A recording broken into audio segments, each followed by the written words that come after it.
সবাই বলতেছে ফেব্রুয়ারির প্রথমার্ধে নির্বাচন হবে, কিন্তু তারপরে সাধারণ মানুষের মধ্যে সে আস্থা জন্ম নিচ্ছে না। কারণ সাধারণ মানুষকে কি আওয়ামী লীগ টাকা দিয়ে আসছে? তা তো দেয় না রে ভাই। সাধারণ মানুষ কেন মনে করে? সাধারণ মানুষ তো আপনারটা খায়ও না, আমারটাও খায় না, সে নিজেরটা খায়, নিজের মতো করে চিন্তা করে। বাট তার চিন্তাটাই কিন্তু সবচেয়ে ইম্পর্টেন্ট। সামনে নির্বাচন এবং অনেকে ষড়যন্ত্র করতে পারে সে আশঙ্কাও আছে। আপনি কি দেখছেন সামনের সময়টাকে, কিভাবে দেখছেন? আমি তো মাহফুজ আলমের এই কথাকে সঙ্গে দ্বিমত পোষণ করি না এই কারণে যে আসলে তো তাই। ধরেন আপনার সামনে একটা নির্বাচন হবে, এই নির্বাচনে তো ধরা যাক একটা দল জিতবে, অনেক দল জিতবে না, অনেক দল খুবই মন খারাপ করবে, এটা তো আছেই। যে দলটা আগে ক্ষমতায় ছিল 15 বছর একা একা রাজত্ব করছে নিজের মতো করে, তারাও তো বাইরে আছে, তারাও নানাভাবে চেষ্টা করবে, এটি স্বাভাবিক, তাই না? তো সেক্ষেত্রে একটা সংঘাতের পরিস্থিতি হতেই পারে। আবার ধরেন আপনার ওই সময় অনেকগুলো থানা কিন্তু লুট হয়ে গিয়েছিল, অস্ত্র লুট হয়ে গিয়েছিল। যারা অস্ত্রগুলি লুট করেছিল তারা তো নিশ্চয়ই ওটা বাড়িতে শোপিস হিসেবে রাখার জন্য নেয় নাই, ব্যবহৃত করবে। কেউ নিজের জন্য ব্যবহার করবে, কেউ অন্যের জন্য ব্যবহার করবে। অস্ত্র ব্যবহার হওয়া মানেই তো একটা আপনার সংঘাতপূর্ণ অবস্থা তৈরি হওয়া। যদি সব মিলিয়ে নির্বাচনের আগে আবার অনেকে আবার চাইবে নির্বাচনটাকে বানচাল করার জন্য, সেটাও তো চাবে, একটা গ্রুপ তো আছেই, তো তারাও চেষ্টা করবে। সব মিলিয়ে পরিস্থিতির সামনের দিকে যা হবে এটা খুব স্মুথ হবে এটা আমি মনে করি না। এটা স্মুথ হতে পারতো, কিন্তু হতে পারতো কিভাবে?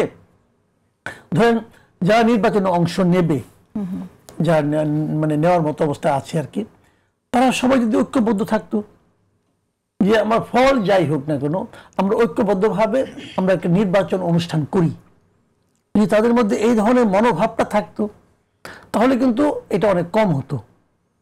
কিন্তু সেই ঐক্যটা আমাদের মধ্যে আছে, আমাদের যারা পলিটিক্যাল পার্টিগুলো আছে তাদের মধ্যে সেই ঐক্যটা আপনি দেখেন? আমি তো দেখি না।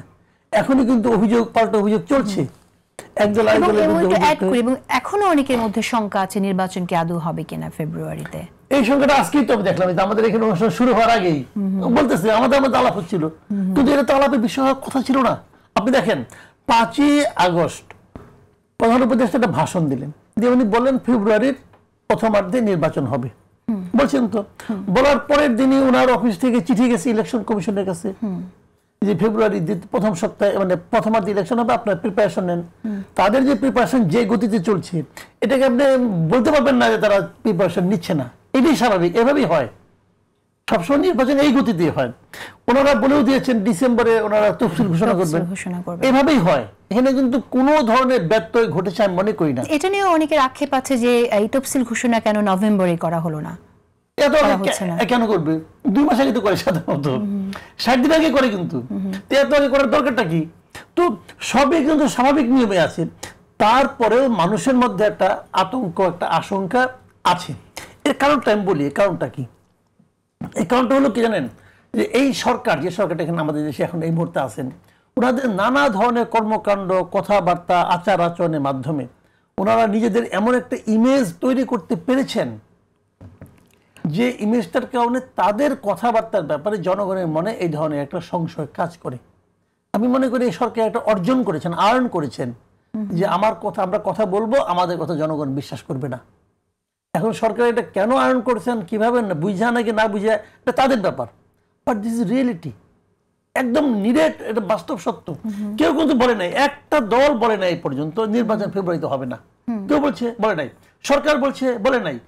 সরকারের কোনো প্রতিষ্ঠান বলছে? তাও বলে নাই।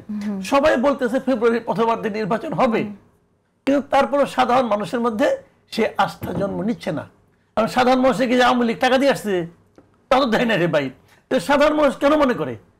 সাধারণ মানুষ তো আপনারটা খায়ও না, আমারটাও খায় না, সে নিজেরটা খায়, নিজের মতো করে চিন্তা করে। বাট তার চিন্তাটাই কিন্তু সবচেয়ে ইম্পর্টেন্ট। আপনার কি মনে হয় যে সাধারণ মানুষ বিশ্বাস করে না যে সরকার নির্বাচন দেবে, নাকি সাধারণ মানুষ আসলে মনে করে যে কোনো না কোনো একটা কারণে নির্বাচন দেওয়া সম্ভব হবে না? সাধারণ মানুষ বিশ্বাসের ব্যাপার না, সাধারণ মানুষ এক ধরনের সংশয়ের মধ্যে আছে। তাদের মধ্যে একদম সংশয়। আমি সংশয়টা কেন সেটাও বলি। দেখেন, সরকার নিজেই যখন বলে, একটা সরকার নিজেই বলে যে আইন শৃঙ্খলা পরিস্থিতি আমরা নিয়ন্ত্রণ করতে পারি নাই, আইন শৃঙ্খলা পরিস্থিতি আমরা উন্নত করতে পারি নাই, পুলিশ বাহিনীকে আমরা পুলিশ বাহিনীর মধ্যে সে মনোবল ফিরিয়ে আনতে পারিনি, কে বলে? সরকার নিজেই বলে। তখন তো যদি কোনো সরকার নিজের দুর্বলতাকে নিজেই প্রকাশ করতে থাকে ক্রমাগত, তাহলে মানুষের মধ্যে তো সংশয়টা জন্ম নেবেই। এটা কিন্তু অন্য কোনো কারণে না, কিন্তু মানে ওনারাই এগুলো ওনারা বুঝে হোক না বুঝে হোক এই কাজগুলো ওনারা করেছেন।